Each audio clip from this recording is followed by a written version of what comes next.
it back to the governments, and then you will own it. At the same time, you can use that direct funding in direct deposits, put that liquidity in the banks, so there will be more utilization of such cashes. Unfortunately, it's not happening. Last point related to taxes. You know, I used to be heading the tax department in Saudi Arabia for about 4 or 5 years. And we moved into a huge modernization plan, and we pushed very hard to sign bilateral agreements with many countries. Now it's more than 60 agreements with different countries. One of the issues is the tax issue. And Christina Lagarde mentioned in her speech today, this is one of the key elements. Why it is a serious issue in the Islamic finance? Because I will own assets not for the objective of owning assets, just to facilitate the financial transaction, i.e. commodity. So if that country will impose tax on me, then that will kill the product. Yeah. And this is what some countries, and very limited countries, start to realize and trying to change, because it's very difficult to change the tax law, but some countries start. So if we need to push long-term infrastructure project financing, we have to seriously consider the tax issue, and we have to solve it. Very good. Before asking our audience and distinguished participants to provide us with their questions or comments or reactions, I just like to make sure that all of these critical issues that had been raised and repeated in different ways have been dealt with to the maximum extent by the panel. So are there any further comments on this issue of taxes, and to what extent you see it as a challenge in your work, and what could be, as mentioned by Mr. Al-Faris, good examples of cooperation to minimize the issues of concern coming from the side? Can I come back to you, Mr. Nahed, for this, and then I'll ask Dr. Ishrat if he has any reaction on the taxes, and then I'll go to the other matters that we raised. I took note of all of the issues that I said that I'll be coming back to you. So back to taxes. Yeah, without a doubt, taxes adds to the transaction cost, and as such, you know, if we do not eliminate that element, we would be in a very difficult situation to conduct our transaction, because as you well know, in order for us to facilitate the financing, the transaction has to have an asset involved in it, and that purchase and sale of that commodity, if it involves any additional costs in the form of taxes or levies, then the transaction cost to do an Islamic deal comparatively with a conventional deal becomes significantly more expensive, and we would lose the advantage in that regards. Now, on a different note, if you don't mind me saying, I think as well one of the challenges that we did not touch upon here is the education of the potential buyers of the sukuks. We are assuming that everyone understands what sukuks are. The investors. The investors, because you know we have a huge investor base that are fully aware of what fixed income is and all the intricacies that comes with the fixed income. Sukuk, with their various structures, are much more complex. They are. And in many occasions when we go and talk to clients, the client's understanding of the sukuk vis-a-vis conventional bonds is completely different. And as such, that educational process, or if you don't mind me saying, the phobia of not understanding the instrument that you're entering in, would actually make you step away. So who are we going to be talking to? Primarily institutional investors, you know, professional investors who understand the risks inherent with those instruments. When you compare that with bonds, you would find that bonds are available to everyone, retail as well. So in terms of reach, in terms of, you know, aside from the issuing side, you also need the buying side, the investor side, to understand what the instrument is and to embrace it in order for that market to grow. Right. Well, as part of the education, when we're saying sukuk, and we said as well other long-term financing instruments, what are the examples that you can share with us of the other instruments beyond sukuk? It depends naturally on the project. Yeah. You know, for example, if you have a construction, then, you know, a long-term istisna transaction could be in place, and it would definitely suffice.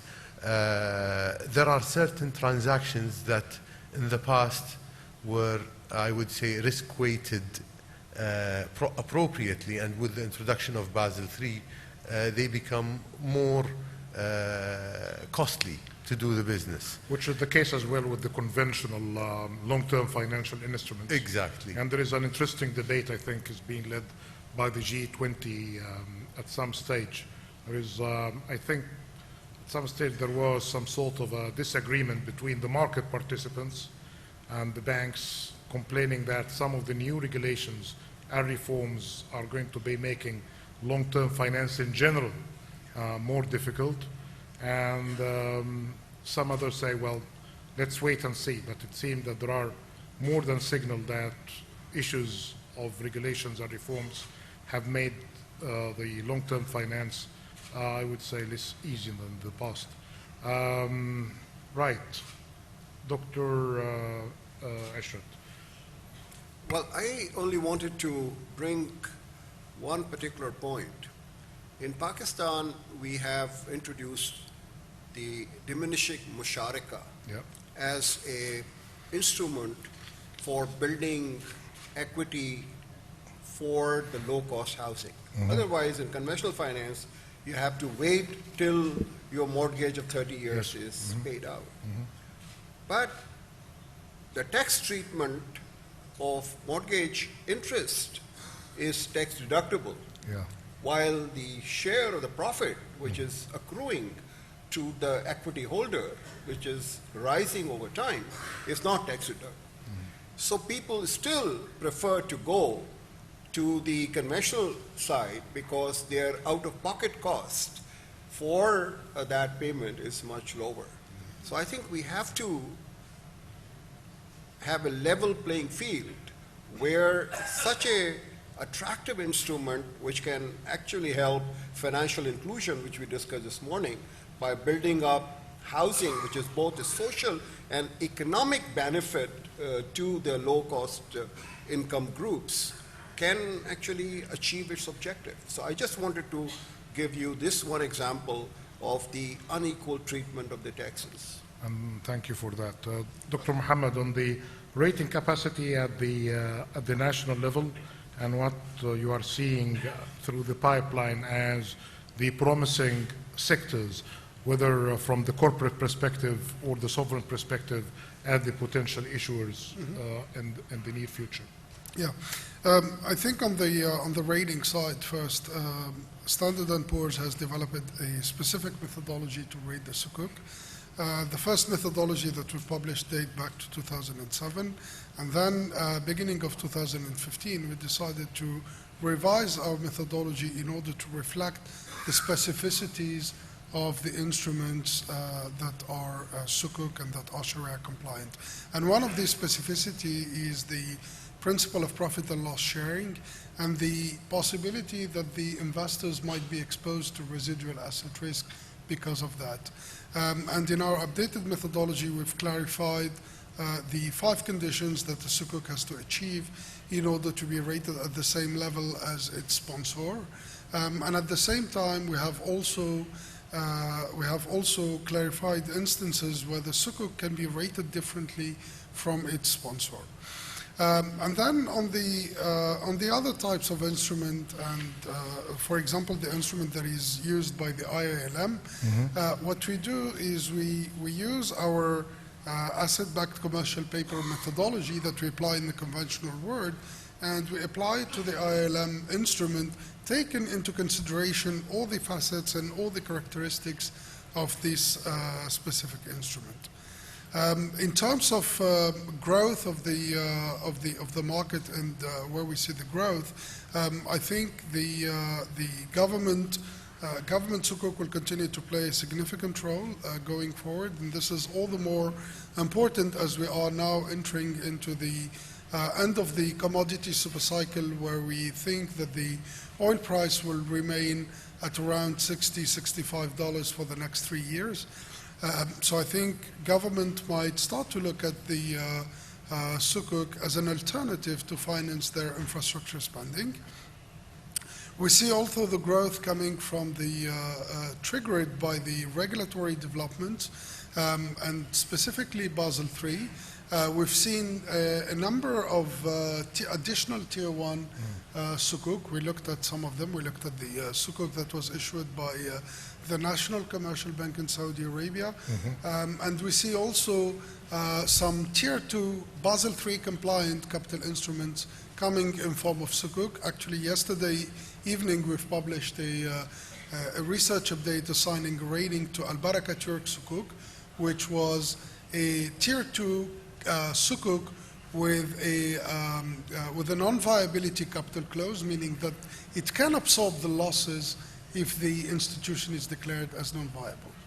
Excellent. Thank you so much. Professor Abdul Karim, back to liquidity and what you see as issues of emphasis in the primary market side and secondary market, and what's your view on the tawarruq? We are not after an Islamic law or fiqh based answer. I know that there are some interesting answers from different schools on that, but basically about the use, practicality, and advice. If I issue, for example, a one-day SUC, right, would that require a secondary market? No. And so for short term, I have my reservations for secondary. But then why do we provide it for tradability? So that when, for example, one of our primary dealers, they buy our SUC and they want to sell it, assuming they have adequately satisfied their regulatory treatments, whatever and that, right, they can have that. That's why I said we are, I believe, the only institution so far that has fulfilled the requirement of the Islamic Fiqh Academy of having 51% tangible assets at the portfolio level of our assets and 49% debt, in order that any of those Islamic banks as primary dealers, when they buy our sukuk, right, and if they want to offload them from their balance sheet, they can do that.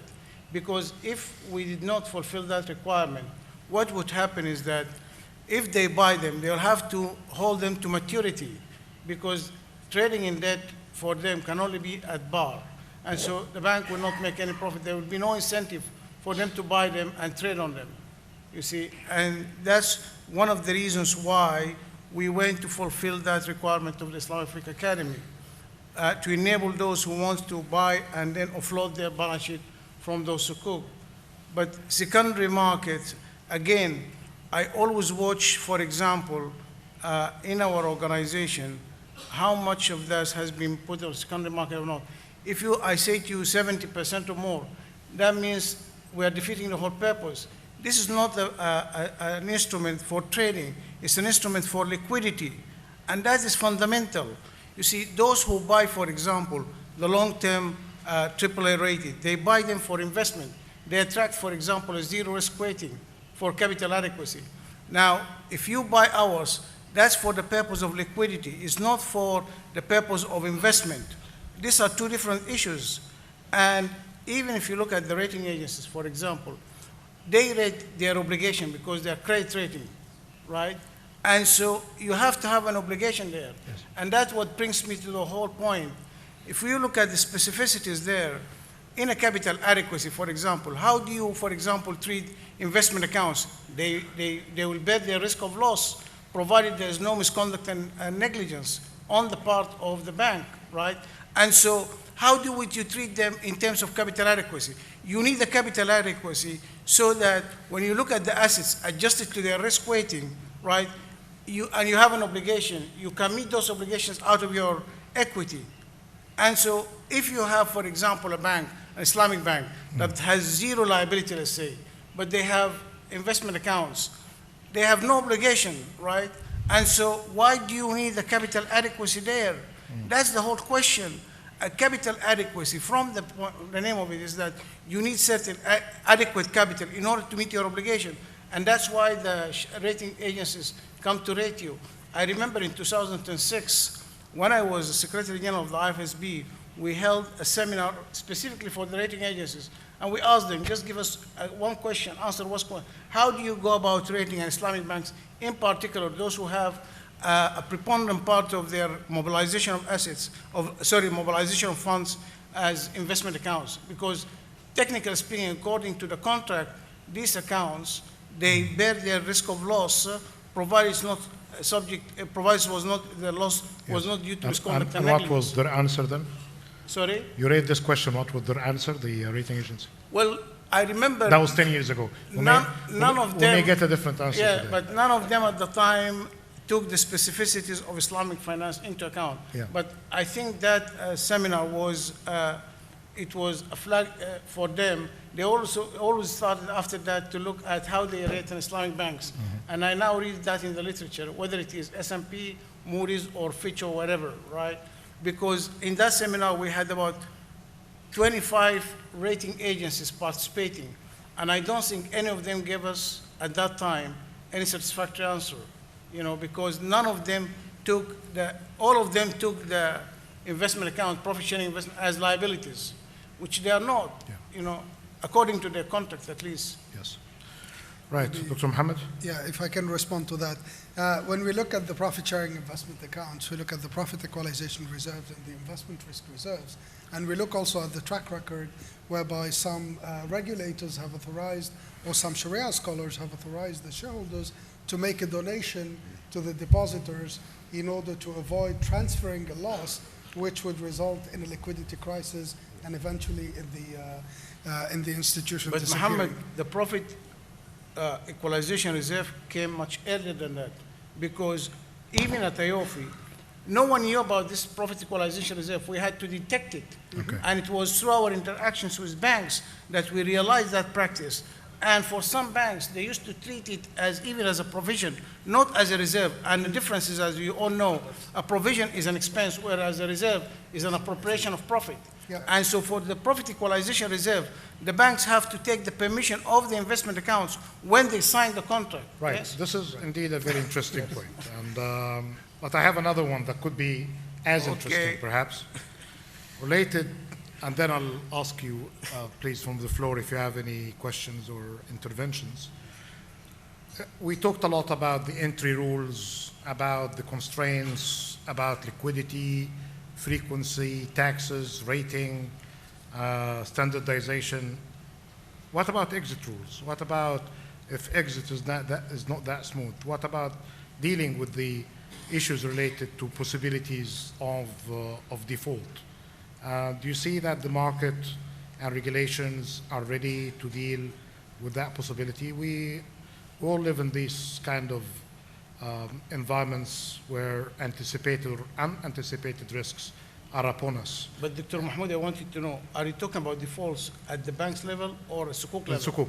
Because No, for the Sukuk level, it will take us to a legal thing. Yeah, we are, we like to focus on the Sukuk and the long-term investment, but in particular Sukuk, especially that we have seen recently some default cases. So without mentioning those cases for sensitivity as well, but we can just say to what extent we learned from the experience of the recent defaults. Are the market ready for that bad day if it happens, with workout mechanisms and solutions, especially if they are cross-border? Can I just answer our experience on that one? Well, I at the can see IFSB, I remember following the But financial... I'll ask each one of you. Okay. Okay. After the financial crisis, at the IFSB, we held a seminar with the World Bank. Yeah. It's documented in a book, by the way. With whom? With the World Bank. Yes, of course. Right, and it was about dispute resolutions, right? That's why I say it's a legal side on it. Yeah. You know, and so if the SAC, for example, if the underlying asset in one jurisdiction, right, how can you have access to that? And that leads us to the ownership issue. I mean, how would you need to establish that you have an ownership of the asset, even if it's sovereign, in case the sovereign defaults, for example, right? Can you have an access to that asset, right, in that jurisdiction? That's why I said when you said default, you mean Sukuk or at the level of credit, for example, No, in the banks? I meant Sukuk, and I think I was encouraged by that, by this issue of clarity, transparency, and issues related to the education of the potential investors. We know from the principles of Islamic finance that one of the most important aspects of it is avoidance of gharar, Yes. or the possible deception in contracts that could get us into higher uncertainty levels. Yes. So clarity on that. You see in the current sukuk, all of you, the kind of clarity that if that happens, what would be the plan B, plan C scenarios, and who's going to be taking care of what? I'll start with the market. So let me start with Mr. Al-Faris, and then Okay, Mahmoud. يعني if you think about sukuk and sukuk risk default, think about also sukuk pricing. yes, So the price already taking consideration to Of that. reflect such risk. it factored in. This is one. I.e., يعني we went through two issues with Sadara. Sadara is joint venture between Aramco and Dow Chemical. Okay. They issued $2 billion.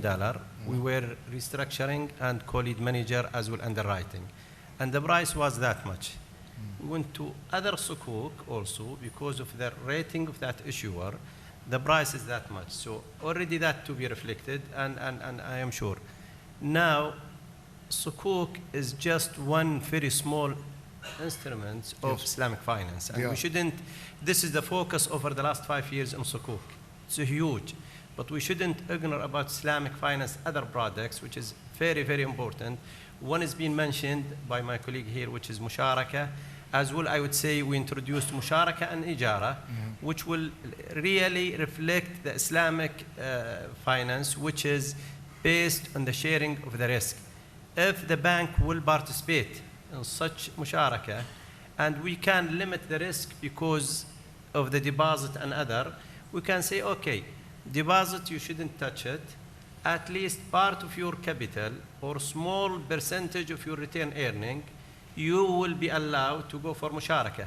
Imagine the dilemma that we are coming to face here in the GCC especially about job creation. If the bank use 10% maximum of their capital to go and do musharaka to create corporation, real business, real factor that will create jobs, will add value to the Yes. economy and other things. Unfortunately, because we are missing the legal framework, we cannot do it. Okay. Again, That's a we fair are- answer. Yeah, that one. And second one, to also manage the liquidity, not necessarily by short term. With my colleague Dr. Ahmed Rifat, I agree short term that will help you, but even long term, if we have well-structured secondary market and enough volume. Unfortunately today, and this is not responsibility of central banks, this is both central banks, capital market authorities. In Saudi Arabia, for example, we have Tadawul, it's a listed sukuk, zero trade for many days.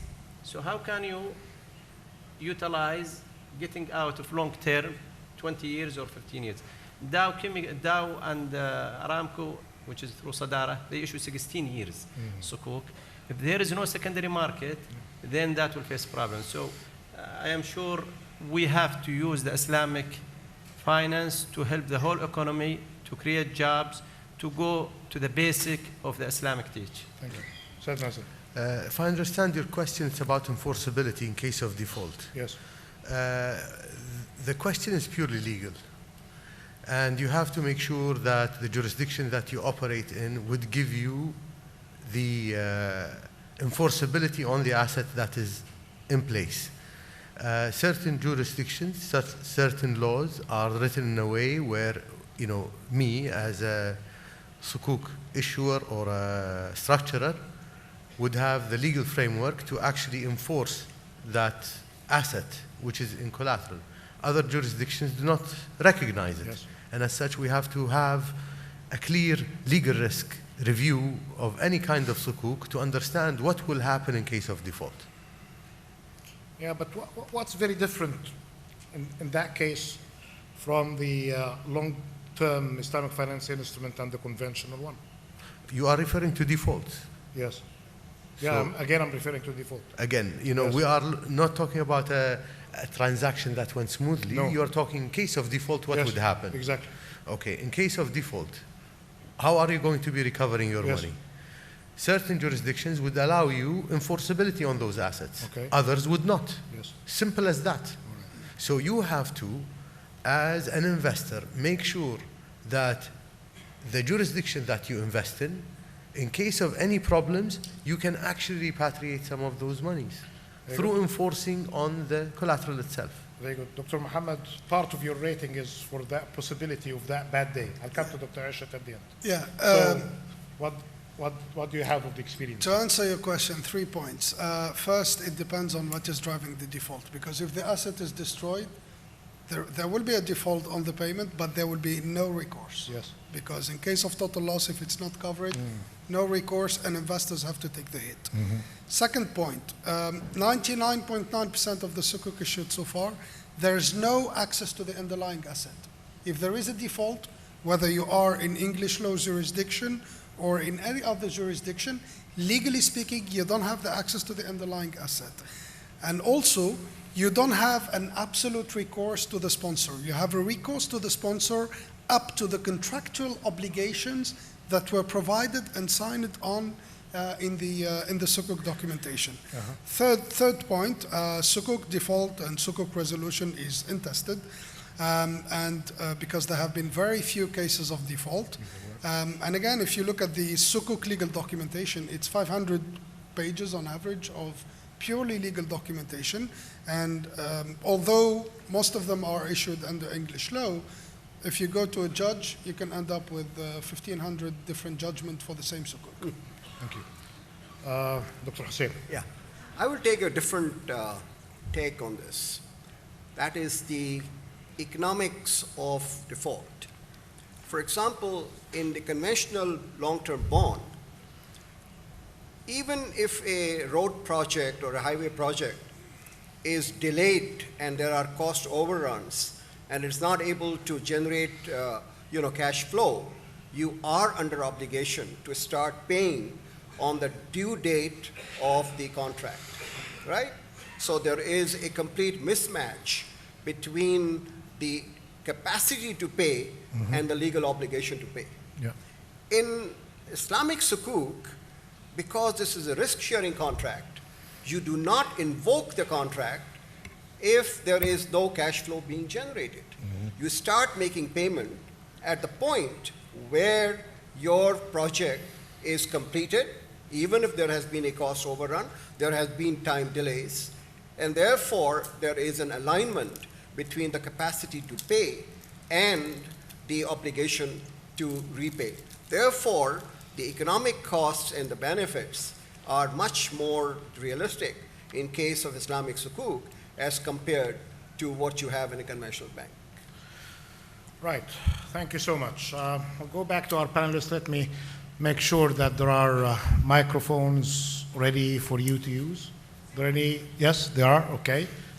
Many hands. I think the panel managed to make many people, even in this hour of the day, interested. But may I ask, without putting much on her under the spot, Governor Zetti, Aziz, you heard the assessment of the recent developments in the sukuk market, including the case of Malaysia. Is the description of the recent developments fair enough? You don't like to comment on it? If not, I can go directly to any of the participants. Do you like to add anything to what you heard about the recent developments in the sukuk market, especially in your country, which has been always a pioneer in this area? The sukuk market. Yeah, please go ahead. The sukuk market Yes. is making progress and growing in the medium and longer term. When I talk about medium, meaning 5 to 10 year issuance, and then we have longer term, which have been very successful, 20 to 30 years for infrastructure financing. I think reference was made to the short-term issuance because we decided that it was contributed to volatile capital inflows and outflows, and that is why we issue them for the Islamic financial institutions to manage their liquidity. In a way, it did represent a buffer for us to manage the inflows and outflows. When quantitative easing was taking place, we had inflows, and then as the anticipation of the normalization of interest rates, we're having the outflows, and the first sell-off was with these short-term instruments. And this was good for us in a way because it didn't affect the yields in the bond market, because it was Bank Negara's bills that were sold off. So in that sense, it was had a stabilizing effect on our bond and sukuk market. So no, we're not concerned, and there was a reason for us not to issue for the time being further short-term papers in this area. Thank you so much. Thank you so much. All right. There is a question here at the very front row. Deputy Governor. Please introduce yourself and your affiliation. Thank you. And then we'll go back. All right. Please go ahead. Thank you. My name is Saeed Ahmed, and I'm from Central Bank of Pakistan. One aspect regarding the Sukuk which has not been mentioned is its acceptability for the central banks as an SLR assets. And the fact is, in the absence of really qualifying, other qualifying assets, Sukuks play a very, very important part in that aspect. Now, in Pakistan, we see that because of non-availability of assets by the governments of high-quality corporations, or there being not clarity of titles, we find difficult that the assets quantity or the volume is not as much as is needed by the Islamic financial institution. So in that respect, it's just a suggestion that can the central bank or the panel, does panel think that is appropriate for the central banks to accept high quality corporate issued as SLR qualifying, number one.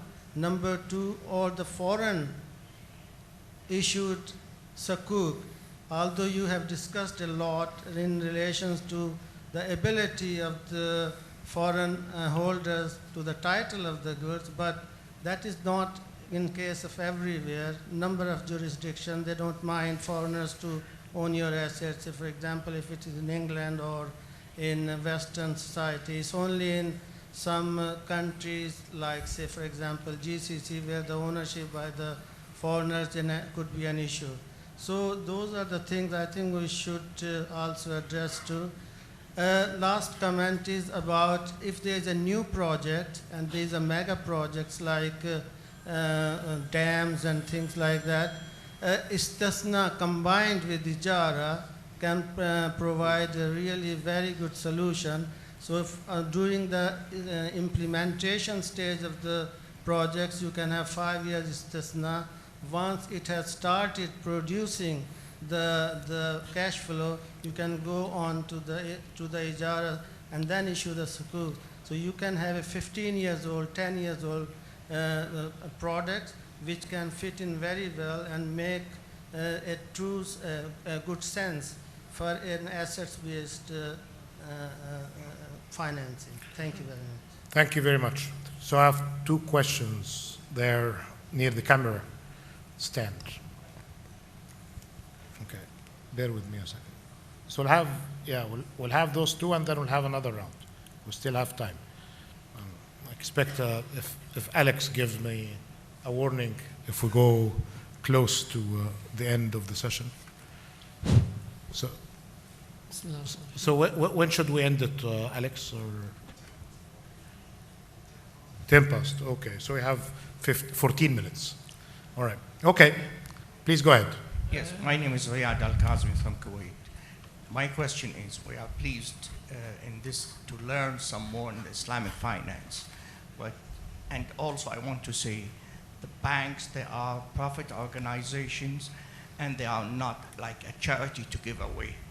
Now, the question is, the banks, the Islamic bank, ready to refinance or to finance, to create some future to small starting businesses for our future children generation. This is what I'm concerned, is that they are ready to work with. Thank you. Right, thank you so much. Yes, there are two questions, okay? I'll take you both, all right? Yeah. Please go ahead. You have the microphone. Yeah. Okay.